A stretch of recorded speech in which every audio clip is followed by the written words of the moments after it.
Hey, welcome back to Electrically Constructed. I'm Master Electrician Seth Eckel, and this is our third video of our Raceway calculation series. In our last video, we learned how to size raceways using the full calculation. We went to Chapter 9, Table 5, and we found our conductor sizes, and we added them all up. And then we went to Chapter 9, Table 4, and we found the correct size raceway for those conductors to fit in. Today, we're going to go to Chapter 9. We're going to go over some notes. And those notes are going to point us to some shortcuts for sizing raceways.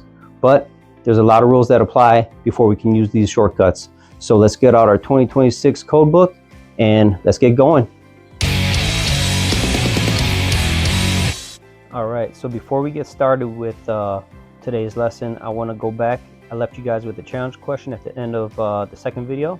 So we're going to go back and walk through and answer this one.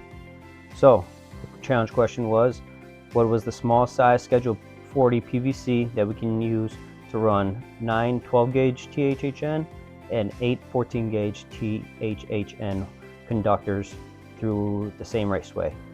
All right, so because we have different size conductors, we can't just jump right to Annex C. We have to do the full calculation to figure this out. So we have to start with Table 5 in Chapter 9. All right, so let's jump to that. Table 5. We're gonna start at the top and look for the type of wire, THHN. Then we're gonna look for the size of wire. We're gonna start with the 12 gauge, and then we wanna know the square inches. So right here, 12 gauge wire, THHN, 0.0133. So we wanna calculate 0.0133 by 9. So we've got 9 of those, and that's going to give us 0.1197. All right, then we have to go back to our code book and look for the 14 gauge conductors, THHN. It's 0.0097, and we're going to multiply that by 8. So we got 8 of those. There we go. 8 times 0.0097 equals 0.0776, and then we just got to add those two together. We add those two together, we get 0.1973. So now we know how much volume these conductors take up. Now we got to find what is the smallest PVC, Schedule 40 PVC that we can fit these in. All right, so we have to go back to our code book. We have to go to Table 4. Got our raceways. We're looking for Schedule 40 PVC. So we have to flip through our book, try and find Schedule 40 PVC. That's why it's good to highlight it so you can see right away what each one is.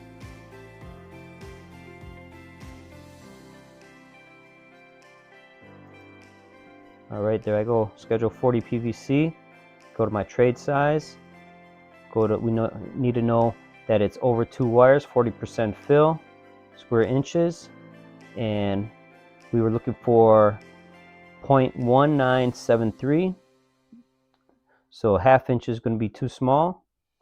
3/4 inch will work because 0.203 is larger than 0.1973. So our answer,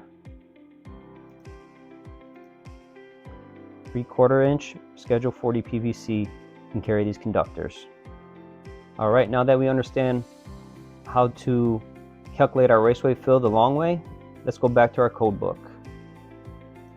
Let's jump back to Chapter 9 tables, and let's go to note number 1.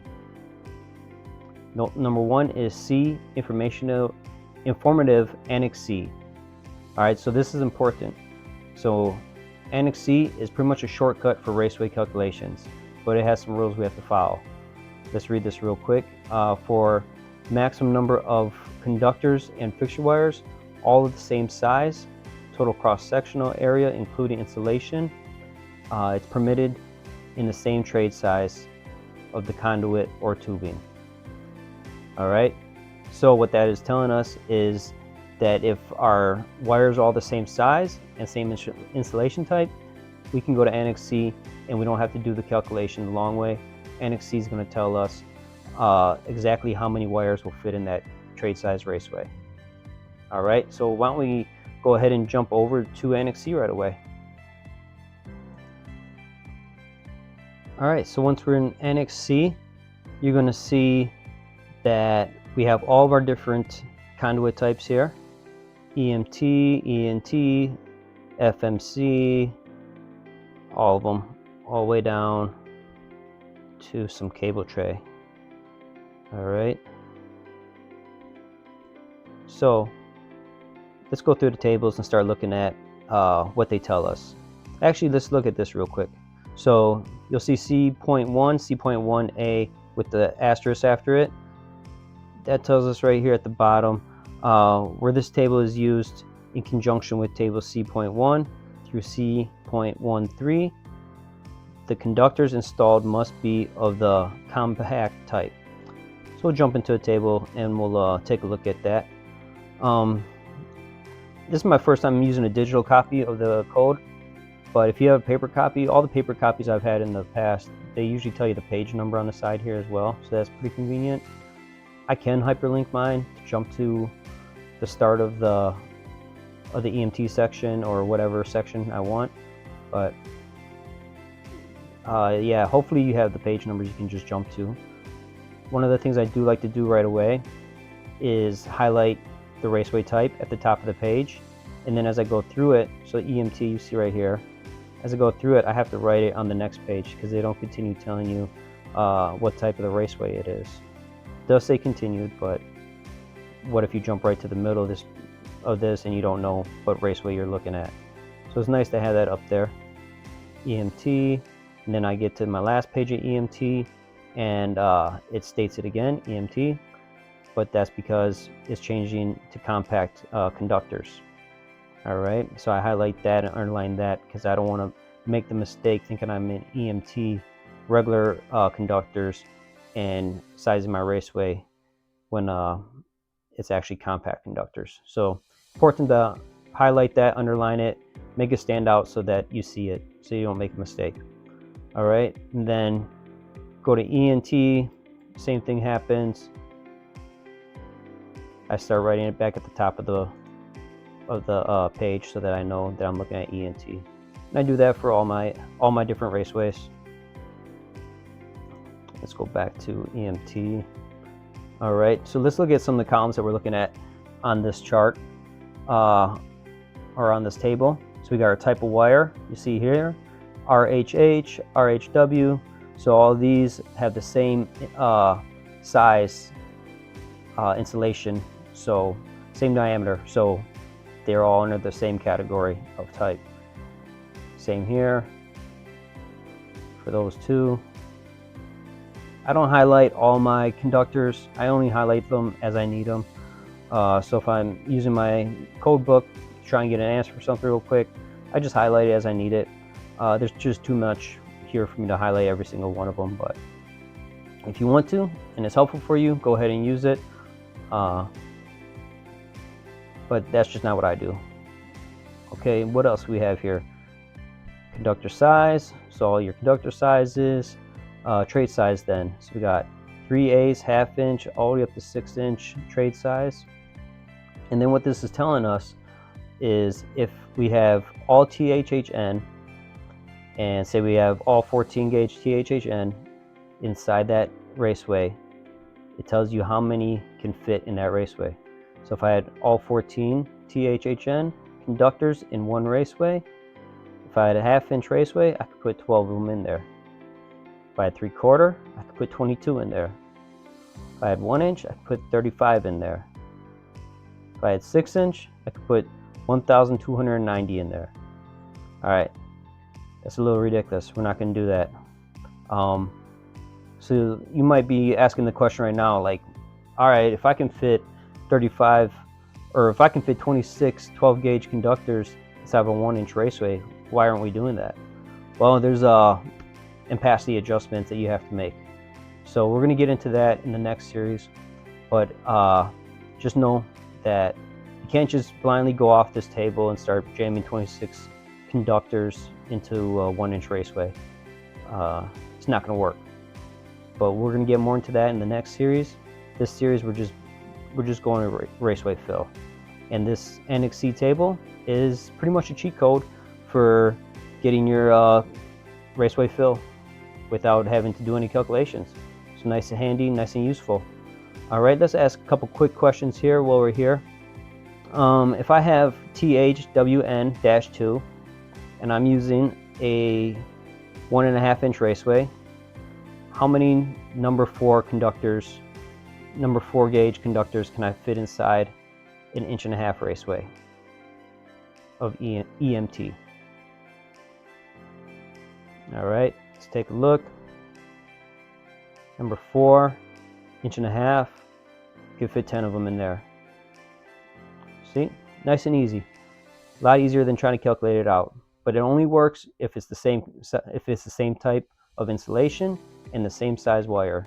If it has multiple wires of different sizes or different type of insulation, then you have to go back and you have to use table 5 in chapter 9, and you have to get your insulation square inches, and you have to do the calculation the long way and then figure it out from there. But yeah, that's how this table works. Pretty simple, and you can play around with it, but I'm not gonna beat this to death. It's a pretty easy table to use. Let's finish this video with a couple challenge questions for you guys. Okay, so I'm gonna ask the question. You can put the video on pause, and when you're ready, unpause it, and we'll answer the question together. All right. First question: can NEC be used as a direct shortcut when the conductors are different sizes? And to answer this, no. NEC is for conductors and fixture wires of the same size. All right. If you have conductors of mixed sizes, you have to go to chapter 9, table 5, and table 4. You got to do the long calculation to find that answer out. Next question, field question number 2. Which chapter 9 table gives the approximate area of individual insulated conductors? And your answer, chapter 9, table 5. That's going to give us our conductor dimensions. All right, let's go to next question, field question number 3. Which chapter 9 table gives allowable raceway area for conductor fill calculations? And the answer, chapter 9, table 4. Table 4 gives dimensions and percent area of conductor or conduit and tubing used for conduit fill calculations. All right, let's do one more code question today. All right, field question number 4. When is NEC most useful? And here's your answer. NEC is most useful when the conductors are the same size and the same insulation type. NEC is a shortcut when the insulation matches in the table you are using. All right, so I hope you got all those questions correct. And in our next video, we are going to be going over another important raceway fill in chapter 9, nipples 24 inches or less with 60% raceway fill. So that is going to be our next video, and that's it. Can't wait to see you in the next video. Stay sharp, never stop learning. God bless.